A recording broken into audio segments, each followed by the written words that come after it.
जय श्री कृष्णा।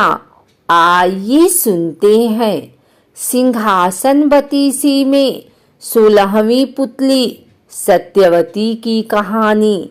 राजा विक्रमादित्य के शासनकाल में उज्जैन नगरी का यश चारों ओर फैला हुआ था। एक से बढ़कर एक विद्वान उनके दरबार की शोभा बढ़ाते थे और उनकी 9 जानकारों की एक समिति थी जो हर विषय पर राजा को परामर्श देते थे तथा राजा उनके परामर्श के अनुसार ही राजकाज संबंधी निर्णय लिया करते थे। एक बार ऐश्वर्य पर बहस छिड़ी तो मृत्युलोक की भी बात चली। राजा को जब पता चला कि पाताल लोक के राजा शेषनाग का ऐश्वर्य देखने लायक है और उनके लोक में हर तरह की सुख सुविधाएं मौजूद हैं, चूंकि वे भगवान विष्णु के खास सेवकों में से एक हैं, इसलिए उनका स्थान देवताओं के समकक्ष है। उनके दर्शन से मनुष्य का जीवन धन्य हो जाता है। विक्रमादित्य ने सशरीर पाताल लोक जाकर उनसे भेंट करने की ठान ली। उन्होंने दोनों बेतालों का स्मरण किया। जब वे उपस्थित हुए तो उन्होंने उनसे पाताल लोक ले चलने को कहा। बेताल उन्हें जब पाताल लोक लाए तो उन्होंने पाताल लोक के बारे में दी गई सारी जानकारी सही पाई। सारा लोक साफ सुथरा तथा सुनियोजित था। हीरे जवाहरात से पूरा लोक जगमगा रहा था।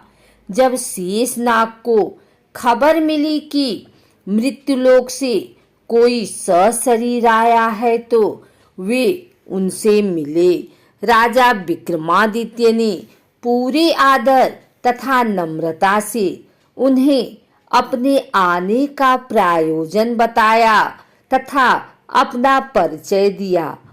उनके व्यवहार से शेषनाग इतने प्रसन्न हो गए कि उन्होंने चलते वक्त उन्हें 4 चमत्कारी रत्न उपहार में दिए। पहले रत्न से मुंह मांगा धन प्राप्त किया जा सकता था। दूसरा रत्न मांगने पर हर तरह के वस्त्र तथा आभूषण दे सकता था। तीसरे रत्न से हर तरह के रथ, अश्व तथा पालकी की प्राप्ति हो सकती थी। चौथा रत्न धर्म, कार्य तथा यश की प्राप्ति करना। काली द्वारा प्रदत्त दोनों बेताल स्मरण करने पर उपस्थित हुए तथा विक्रम को उनके नगर की सीमा पर पहुंचा अदृश्य हो गए।